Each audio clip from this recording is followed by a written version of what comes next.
దగ్గర అవుతాడు చిన్న మమ్మీ దగ్గర అవుతాడు చిన్నపల్లి వెళ్ళిపోతుందంటనా? ఏయ్ మళ్ళీ ఇంకోసారి అనుకోద్దు ఏమనుకుంటున్నావు ఫోన్ కావాలి అంటూ ఎందుకు మా ఫోను?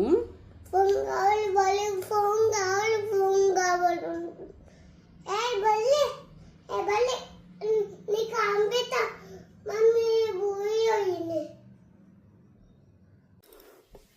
అన్నం తిన్ను సరే మళ్ళీ అన్నం తిన్ను సరే మళ్ళీ వస్తుందా? అన్నం తిన్ను సరే మళ్ళీ వచ్చి అన్నం తిన్ను సరే సరేనా? సరే.